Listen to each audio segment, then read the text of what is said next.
If you could only have one gun and you had to use it for self-defense, you had to use it for hunting and sporting, what would that one firearm choice be? This isn't distracting at all. No. Can't even see the camera. I'm just gonna Just sit there the whole entire time. go do things. Go do dog things. Go. What's up, FTFers? Jason and I are coming at you today, and an interesting topic came up this morning. We did, yesterday we did a lot of training, a little overnight type stuff, half a night, I guess, if you will. Yeah. And that video is coming soon. It'll take me a minute to edit that one out, but an interesting discussion came up this morning. You were on several shows. A couple shows, yep. Right? And we started talking about the things that you talked about around the campfire, because you're there day after day after day after day, and you're having to manage your calories, your amount of energy, your hydration, and so you're sitting around the campfire a lot. A lot of idle time. A lot of idle time, right? Yeah. So one of the topics that came up was if you could only have one item, like if you could have brought one item to the show, what would it have been? Oh yeah. So the first show that we were on, Alone the Beast, we had no equipment, zero equipment. So no tarps or tents or no knives, no cordages. We couldn't even use our bootlaces for string. That would have been so terrible. Like nothing. No equipment whatsoever, just the clothes on your back. And you had to make life happen for basically a month. Right. And so we sat around the fire and we were like, man, if you could just have one thing here, like what would it be? What did we miss the most? And it was calories. We didn't have food. And if we had one tool to help get food, that would have been amazing. And we both said, it was unanimous, we both said a gun. Give me a 22 or a 12 gauge shotgun with all the ammo I'm allowed, and life could happen. I could kill deer, turtles, alligators. Any I could have kind of killed fowl, the birds, even snakes, squirrels, everything. Whatever. I could have gotten food, like from my camp. I could have sat in my shelter and taken deer out. Like it would have been okay. a So game changer. that seems to be like across the board, especially in our circle, in our industry. Everybody always resorts to that, right? Yeah. Like the 22 caliber rifle, the classic 22, Yeah. or some kind of shotgun, Yeah. of some sort. Okay, so here's my question that I want to pose, because I'm a big firearm guy. I love ballistics. Having been a nuisance hunter for 17 years. I got to experience what really happens in real life as far as, I mean, because bullets do weird things. Yeah. Right? I mean, you know that as a hunter, right? Yeah. All right, so here's my question. If you could only have one gun and you had to use it for self-defense, you had to use it for hunting and sporting, let's say, what would that one firearm choice be? Because this is a very difficult one. That's a tough one, right man. here. There's so many options. Most people, now, my answer will probably surprise y'all, but I'm going to leave that alone for right now, because the normal answer is 22. Yeah. Right? And I think that when I take new shooters out, right, it's so easy to teach somebody with a 22. Right? There's low recoil. Doesn't make a lot of noise. The ammo, at least for right now, is readily pretty available. cheap. Yeah. Right? It's cheap. About the cheapest thing to shoot. Right. It's something you would start a kid off with 100%. as well. I mean, we grew up with them, you know, shooting squirrels and rabbits. By the brick. Right. Of 22 Right. ammo. Just tons of it laying around. Yeah. So you can carry tons of ammo. Yeah. Right. It's relatively quiet. You could suppress it and go subsonic. You could. And you would be completely If you wanted to be fancy. silent. Yep. You could do Now, here's where the argument comes in for me. All right. So I always tell people, you don't really fully understand ballistics, because if you've shot paper and you've shot steel, and you're shooting cans and you know, soda bottles that explode, and gelatin, and even ballistic dummies or tannerite. Okay, you just don't fully understand until you get out there and you shoot something that is alive. Right. Right. Made of 70% water. You like don't. us. You just right. You Yeah. do not fully understand ballistics until that happens. Now, I have literally shot thousands of animals with various You're a cold-blooded killer. calibers. Yes, I am. And people make a comment about that quite often. Yeah. Like, where's the emotion? Yeah, seriously. When it's your job, it's a different thing. And believe me, people are getting fed, right? Being a nuisance hunter is a totally different animal. If you think about it from a different viewpoint, imagine if you're a farmer and the hogs are destroying your crops. That's a big How deal. many people are losing out because of that. Right. Right. So we take care, we eradicate that population, and people get fed with that, and the crops continue to grow. Right? Yep. That's my argument. I'm going to leave it there for right now. Valid argument. All right. So here's my thing, right? So people are always telling me, well, I killed hogs with 22s my entire life, like on a farm. Well, sure, when you can separate the spine from the brain, Yeah. when you take care of the medulla oblongata, That's why alligators are ornery, in case you were wondering. it can be done. All right. So I'm going to start that off by saying, number one, I don't want to be shot by a pellet gun. No. All right. I don't want to be shot by a 22 Nope. any more than I want to be shot by a 50 caliber. Nope. All right. And now that brings up the question of, can you kill with it? Of course you can kill with a 22. My question is it adequate for the task at hand? Because sure, it is going to take accuracy. Accuracy is definitely going to come into play there. Sure. You can kill a moose with a 22. You could. With a well-placed shot. Yeah. But is that realistic? You're probably gonna, most likely an animal of that size, you're gonna wound it. It might die eventually of its wound, but Now it's gonna it becomes so an far ethical. away. It's gonna be so far away, tracking it down. Now it's gonna an be challenging. ethical question. Right. Right? Yeah. Now, here's another one too. So then people bring up the 223 or the 556 cartridge to me. Okay, as a nuisance hunter, I did not use ARs for, well, I did, but this is a journey that I went through to learn. Okay. I mean, if you're shooting good ammo, I'm gonna say 77 grain, hollow point ammunition, and with well-placed shots, yes, you can take down 250 to 500 pound hogs with that. But what I found was that there were higher calibers that were much more efficient at doing that. Sure. Okay. So if we're only talking one firearm, all right, number one, we can't discount handguns. Sure. Right? The only reason that we carry handguns is because we can't stuff a rifle into our pants. It's convenient, yeah. Right? That's it. Okay, so I think that kind of takes the 22 LR in a long gun off the table. Okay. Right? Because you can't, short of like maybe a 22 handgun, I guess you could do that. Which, I mean, come on. I mean, who does that? Right? They're fun to shoot. I mean, They're I guess fun. the lowest that I would go, I would say 9mm Yeah. is the point for me, right? Yeah. And 380 has come a long way. And I'm But old. why? Just why? I'm old, okay? I grew up literally with revolvers. Yeah. All right, we all carried 38s. You were not serious about your self-defense unless you had a 38 with plus Yeah. P's in there. Yeah, that's right. Right? Yeah. No 1911s. No. That was not a thing. Right? Yeah. They were considered unreliable back in the day. Yeah. But because of technology, because of powders and all of that, 9 has come a long way. Yeah. Because when I was a kid, my grandfather used to say, look, you can bounce bullets off the windshield all day long. Do you want to stop the bus? Carry the biggest stick that you can wield. Interesting. And that's affected your life choices. Big time. Big time. Yeah, absolutely. And not just from what I was taught, because I'll give you a really good example. So my grandfather, you told me about you shooting a deer just up here, and you were shooting a 180 grain 30-06. core lock 30-06. America's right? round. Classic, right? Like, and I just totally guessed, and that just happened to be what he shot it with, right? So that's what I grew up with hunting. I started with a 30-30 when I was 9, and then I Also moved perfect up choice for deer, to 16. Yeah. When I was 16, I got a 30-06, my first 30-06, right? Okay, so when I was that age, my grandfather picked all the ammo for me. I had no input whatsoever. You get what you get. Right. So he passes away, and I decide, because I'm, in my 20s, that I know everything. Yep. Right. Because we all do when we're in our 20s. Right. So I'm at the point now where I'm so into it that I'm reading ballistic charts while I'm on the toilet. Wow. Right. Yeah. Pretty serious. And at the time, America's rifle, the 5.56, was a big deal. Right.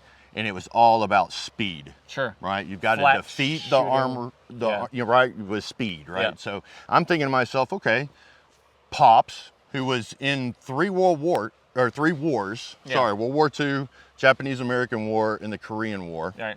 Okay, I know better than him. Yeah. Right. He doesn't know what Obviously, he's talking he doesn't know what he's talking old. about. So I put 150 grain Hornady rounds into my 30-06. 150. 150 grains, right? Because I want that 3,100 feet per second coming out of that muzzle, baby. Zipping. I'm getting the penetration that that I'm going after. So I get in my stand after I've done all of my homework, and I see a buck that's standing right here, and then the largest doe that I've ever seen right behind it, and I'm like, oh my God, this is the money shot. Go big or go home. Get both? I can get both of them because I have this 150 One shot, grain two bullet. kills. Right. So I shoot. Neither deer move. Okay. Okay, and this is an 80-yard shot. Yep. And I'm thinking, what just happened? How did I miss? I know I didn't miss. Yeah. Right? But apparently I did. So what do? I rack another one. Boom. Okay, this time the doe takes off. Right. All right, but the buck is still standing there, like his head popped, but that was it. No. Now I'm thinking, what the heck? Yeah, did I drop this thing? What's going on? Yeah. Put another shell in, right? But this time I'm not looking, I'm trying to line the barrel up. Wow, really? To shoot this deer a third time. Not trusting the sight. Yeah. Right, so I shoot again, I fire a third time. All right, this time it kind of bounds around in the same place. You know when they get scared, but they don't know exactly what to do? Yeah. All right, and so I'm like, okay, I only have one more. Yeah. Right, so I go ahead and I try to line it up again and fire again. This time the thing trots off. It just trots off. Right. Right, and I'm like, dang it, I'm mad. I thought maybe I lost a charge on my scope. Sure. You know, something, it can't be my fault. It definitely cannot be my fault, right? You're you. Yeah, so I go over to the spot to start my tracking. There's fur on the ground, there's blood, and I'm thinking, okay, well, at least I hit the animals, but why didn't they fall down? Why didn't they fall down? Why didn't they move? I mean, you did your part. Why did they not do theirs? What the heck? There's a contract here. You need to fulfill it, you know? I've done what I'm supposed to do. Really? It's your turn. Disrespectful. Right, so I eventually tracked these things out. Now, here's what happened. I had one that was a heart-lung shot. Okay. I had another one that was a heart-lung shot. Wow. Then I had one in the shoulder. Yeah. And then I had a gut shot. Seriously? Yeah. And the thing didn't fall down or run away? Nope. And you know why? What I learned from that? Wow. Now, I was able to get both deer. I did kill both deer that day. Wow. But the bullet was traveling so fast that it went through 2 deer. Yeah. And there was no blown out exit wound like you have with a 180 grain Corlock. It was just a zip straight through. It was traveling so fast, it didn't transfer any of the energy into the animal. Okay. All right, so I usually use that story to tell people, okay, it's not about the numbers that you read in a ballistic chart to begin with. Because you can do all your homework on paper and everything, but real life is a totally different story. Well, I guess there's a difference between like what the bullet is doing on its way to its target and what actually happens when it hits the target, right? Yeah, those are two different comparisons. And I learned a very valuable lesson that day. It's all about how much energy you can transfer into the animal. All right, so with that in mind, okay, so now let's get back to the one gun thing. All right, so do you go pistol or do you go rifle? If I could only choose one, like you said, for sporting, for defense, and life and liberty, and yes, I would probably go with some sort of long gun. I mean, yes, it's less convenient, but if you're including the sporting in there, you know, I want to be able to hunt with it. Then I would want some sort of long gun, shotgun or a rifle for sure. Yeah. Yeah, and that's the reason that we can't, you know, carry them, like we said, is you can't stuff a rifle into your pants. It's awkward. Anybody who's into firearms in general knows, like, we don't want pistols. So we want a long gun. Right? But I think there's an alternative. Okay. And I'm going to go ahead and throw it out there, and then people can destroy me because it's not mainstream thought. Tell me what the alternative is. That's what we do here. I want to know what it is. Okay, so let's talk handgun cartridges. Okay. Right? I wish that I could tell you that I was proficient enough to handle a 44 Magnum in a handgun. But anybody, I can't. Easily, one hand. I can't. All right. I wish I could say that I could, but I can't. My follow-up shots, I just don't have it. Yeah. And plus, after 6 shots through a Ruger Blackhawk or a Red Hawk, unpleasant. It hurts. It does not feel good. Right here. No. Like, it's not pleasant, right? I mean, it's really cool when you do it. The testosterone goes way up. You know, you feel like a man. Yeah. You grow an inch or it's so. It's just not real practical for that. No. Right? So that's a stick that is too big for me to wield, right? Like I would love to carry a 44 mag, but I know that I can't. Yeah. Right. Now, when it comes to being ethical as well, because we included hunting into this as well, that's going to exclude a lot of handgun calibers. Yeah. Right. So I don't want to hunt with a 9. While you could. I could, right? I'm saying that it's not efficient enough. As enough, yep. And then there's also the ethical concern as well. Right. Because, you know, if I'm going to take a life, I want to respect it this is as rude. well. This is rude. Yeah, This is rude. I get what you're saying. Right. Maggie, sit down. Okay, so for the longest time, I carried 45. Right, you know, America's handgun cartridge, right? You got to carry big, a 45. slow moving. There is something appealing about a big, slow moving slug. Heavy hitting slug. Love that. Right. I've shot 45 before, long range, 45 handgun long range, like 150, 200 yards, and it's so fun because it's like, pew, and then you hear. Dink. Like way later. It's so yeah, slow. You can almost see the bullet. Yep. So I have hunted with a 45, and it does hit them hard. You can see the hydrostatic shock. Yeah. And a lot of it has to do with your ammo choice as well, obviously. Right. But that's when I got into 10 millimeter. Right. And there's a lot to be said about what cartridge you're shooting as well. Because in my everyday life, my everyday carry, I carry a different round or a mag of self-defense ammo than I do my full house loads, like when we're in the woods and we have bears or hogs or any of the other predators to deal with, right? So you are allowed to hunt with a 10 millimeter, Sure. right? So I've done that. I carry a 10 millimeter for life and liberty, my self-defense stuff. And then I also shoot competition to keep my skills up as well. All handgun. All handgun.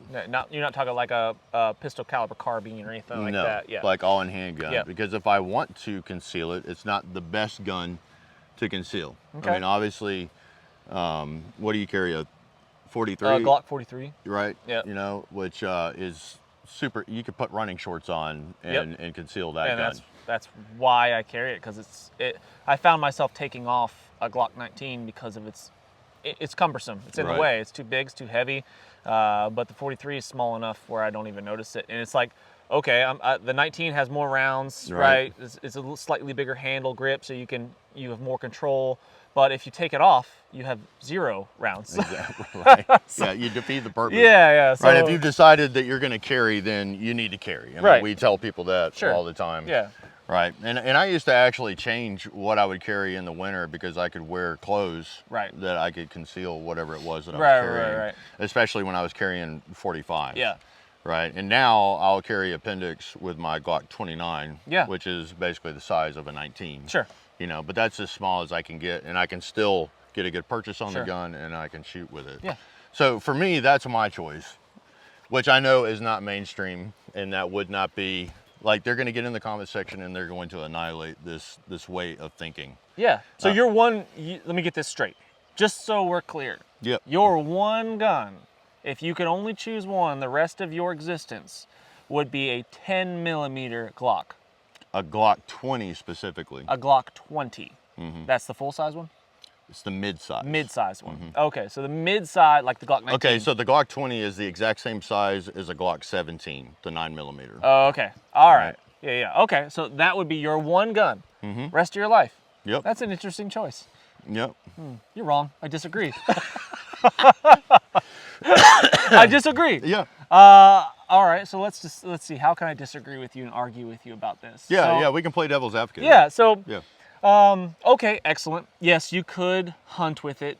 And most of the ranges that we're hunting, like, what's the furthest deer that I've ever shot here? The furthest shot I've ever taken on a deer is probably like 50 yards here, give or take. That's average. Yeah. Under 85 yards for sure. I just can't see far enough, like where I hunt. Like my tree stand up here, I can't see more than about 50 yards. That's max distance I can see something. And there's so much stuff in the way. You know, a good shot usually going to be closer than that. That's why brush guns are so big. Yeah. 30-30s, 300 blackout. Yep. And so, and for that reason, my one choice of gun would be different. And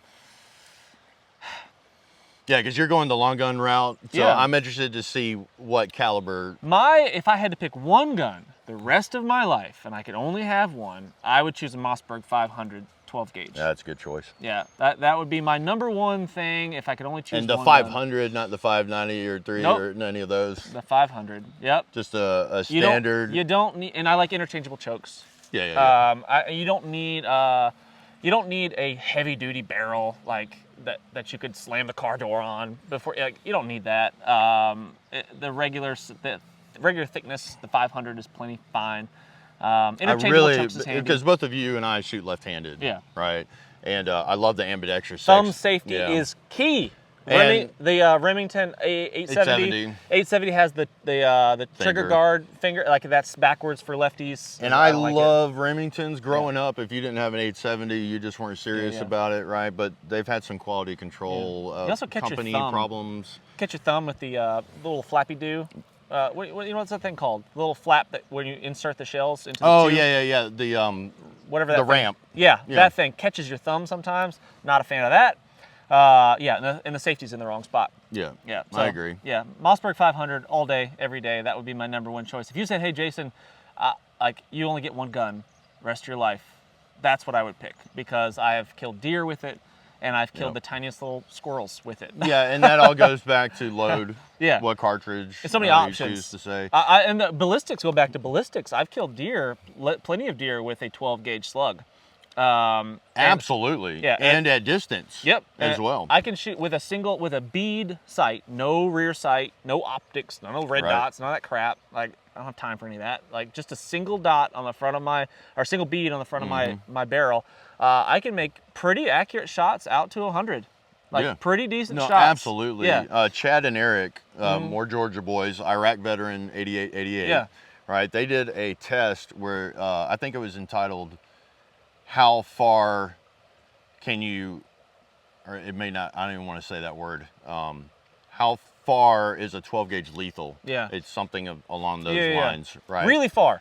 Right. So what they were hitting targets, right, at 400 yards with a slug out of a 12 gauge. Again, it's like that slow moving, like. I think it was 6 seconds they were counting. Oh, it's crazy. And you could watch it. Yeah. You know? And it's just like.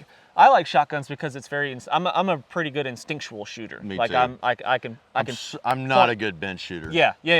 Agreed. Like I'm much better at the closer range, is faster. When your subconscious mind takes over, you're zoned in. Yeah, I'm really good at that. And for that reason, I do pretty well with shotgun shooting. Like I'm a good skeet shooter and that kind of stuff. Yeah. And I just really enjoy it. And there's something about the power behind a 12 gauge. You know, like it's just. Absolutely. Like, and so ballistic, get back to the ballistic, shooting deer with a 12 gauge, you'd be surprised. A lot of people think that a 12 gauge slug like will just blow out like the deer and like it'll just it explodes. Yeah, there'll be nothing left. Not really. It's like a 3/4 inch hole that gets pushed through the deer, and there's not a lot of meat damage because of the slow moving slug. It just kind of it's like you took a drill press. Very efficient. And I would say that modern loads that we have now have probably rendered the 10 gauge obsolete. Not necessary. Yeah. I mean, I know I'm jumping out on the diving board there. I think it's not necessary. I don't think there's a need for a 10 gauge. Like I've shot turkeys really longer ranges with, because you can get 3.5 inch magnums for 12 gauge, and that's like, oh my God. If that don't do it. This is what we put into people that are cocky to put them in their place. Yeah. You know, the surprise load. Shoot this 3.5 inch slug. Oh my gosh, yeah. But yeah, if you can't get it done with that, I mean, you need to go to sewing. Intense payload being delivered downrange. I think that's a great choice though, man.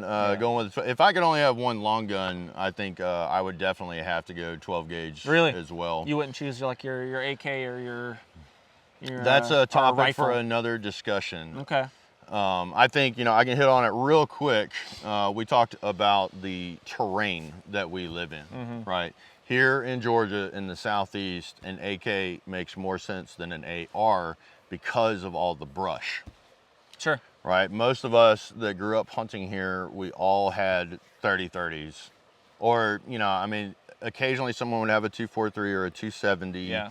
But 30-06 was pretty much America's rifle, or Georgia's rifle. Like no, they were not. No, they weren't. No, not at all. And now we have 6.5 Creedmoor, and we have 277 Fury, and we have all these really super cool rounds. I grew up doing a lot of groundhog hunting, like varmint hunting. But specifically groundhogs, because they would burrow holes in fields and farmers' fields, and the cows would step and break their legs or whatever. That kind of horses and pretty valuable animals. So we would shoot groundhogs at pretty long ranges, and we would use a lot of 223 or 22-250. Yeah, I or, love a 22-250, especially for competition shooting. Yep, 243 was a popular one that a lot of guys Yeah. shot. But yeah, that's what we did. Yep. Yeah. All right, so, you know, you've heard our arguments. We have put ourselves out on the table, literally, for y'all.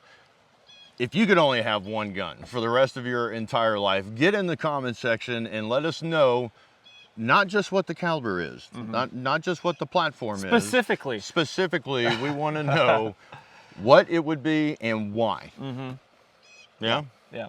All right, guys, if you're hunting smack digging, like, share, subscribe, hit the notification bell, and until next time, y'all, keep fueling those fires.